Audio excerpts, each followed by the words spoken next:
kan dijamin lompat-lompat dah motornya. Halo semua. Kali ini kita akan bahas tentang motor yang gampang slip kopling, khususnya untuk Scorpio. Kadang terjadi masalah walaupun kapasnya kita ganti baru, ataupun juga platnya kita ganti baru. Kadang nggak lama umurnya terus slip lagi. Nah, atau mungkin ada terjadi masalah lain seperti koplingnya susah untuk ditekan keras, padahal kapasnya baru, platnya baru, terus yang lain lagi gimana ya, atau gampang banget slip. Jadi setelah dia ngopling mau baliknya lagi itu susah. Nah, ikuti terus videonya dan lihat apa aja masalahnya, kita akan cek bersama-sama. Dan jangan lupa subscribe dan like videonya supaya kami bersemangat untuk membuat video tutorial untuk membantu kalian semua dalam belajar bersama. Oke? Nah, ini uniknya, ini motornya sudah saya bongkar sama Scorpio-nya. Jadi motor ini tidak punya pendingin oli ya, seperti misalnya di Scorpio GF. Terus motornya tergolong gampang panas begitu. Jadi di kopling itu biasanya cepat banget panas olinya. Kemudian kadang juga atau tidak penuh ya, untuk tekanan 1200 untuk Scorpio ini. Mungkin hanya di 1000, otomatis kampas kurang terlalu masih, atau mungkin pemakaian yang terlalu berat mungkin ya, kayak medan di Kalimantan yang naik turun ya perjalanannya. Nah, biasa terjadi masalah kopling. Kita akan perhatikan untuk satu persatu di masalahnya. Yang pertama yaitu kita lihat untuk bagian kampasnya, contohnya seperti ini. Ini kampasnya masih tebal sebenarnya, cuman ini slip ya. Nah, kemudian platnya nih, plat gesiknya nih, ini gosong ya, hitam. Ini biasanya diakibatkan karena oli yang kurang atau lambat ganti, atau ya bisa jadi terjadi masalah juga di rumah kopling atau kedudukan kaki empatnya. Di situ akan kita cek juga ya.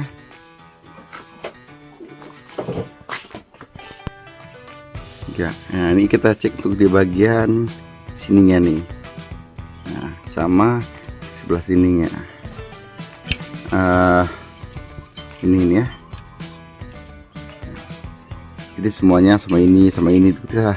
Kalau misalnya di sini sudah ada garis ya, parit-parit misalnya di sini ada parit gitu, maksudnya ada bekas aus ya, atau bekas kampas kopling tadi itu mengakibatkan si kampas itu susah untuk close ya, jadi akan menggigit terus. Kemudian setelah dia close susah untuk balik, apalagi di bagian sini. Nah, di bagian sini juga kelihatannya kalau di motor kalian ada apa namanya, goresan atau garis ya di sini gitu kan, atau di sebelah sininya, atau di kelilingnya dia, bukan hanya satu tempat ya. Nah, itu mengakibatkan slip kopling. Dan solusinya tanpa mengganti rumah kopling itu sangat mudah ya, sangat mudah guys. Jadi kita tidak perlu mengganti ini, tapi koplingnya bisa kembali normal. Caranya ini kita haluskan ya, paritnya ini kita haluskan, tapi yang sudah ada kasar tadi itu di sini kita haluskan, kita gosok gini menggunakan gerinda, jangan gerinda, ini apa namanya, kikir yang buat ngasah gergaji, tahu kan, buat mengasah gergaji kayu. Nah, itu kita gosok sampai rata, kira-kira udah nggak ada garis, sampai halus, supaya kampas dan plat kopling itu nanti gampang buat open close. Dan di bagian sini juga ya, kalau terjadi juga parit seperti itu, kita haluskan. Nah, setelah itu kita juga harus perhatikan untuk di bagian ini. Sebentar, saya bongkar dulu ini. Nah, nggak sulit nih. Bentar ya, saya buka dulu tangan dua soalnya bukan kamera.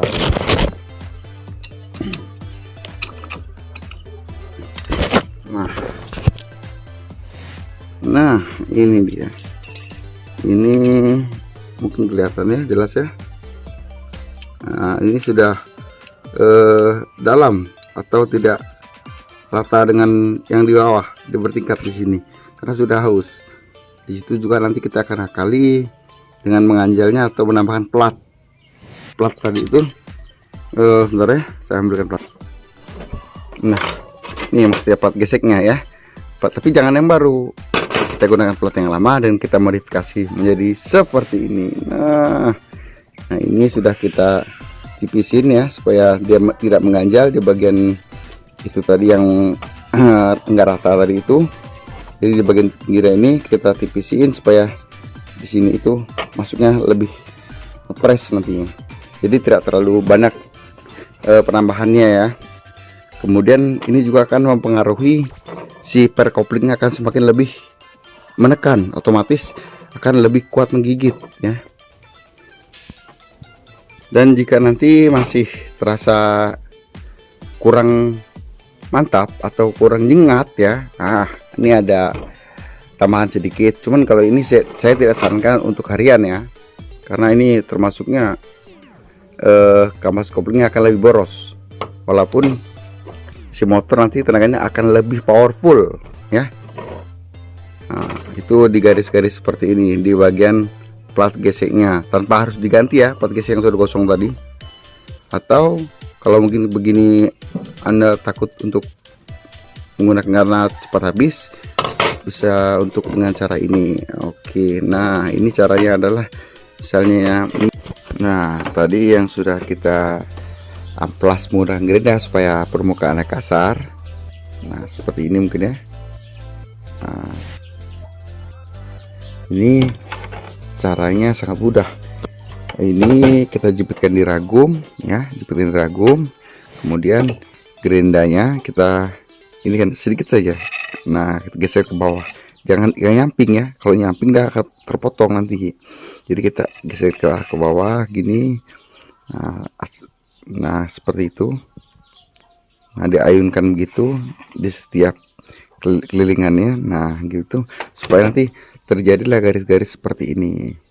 Nah setelah perubahan yang tadi sudah kita jelaskan, sekarang kita akan pasang ya.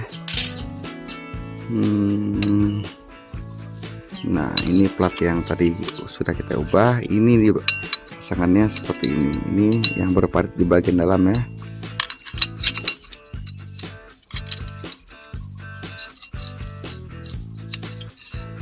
Nah ini setelah dituliskan diratakan bagian sini kanan kirinya dan dalamnya tadi itu yang akan membuat kapas gampang keluar masuknya ya. Seperti ini kita kopling ini.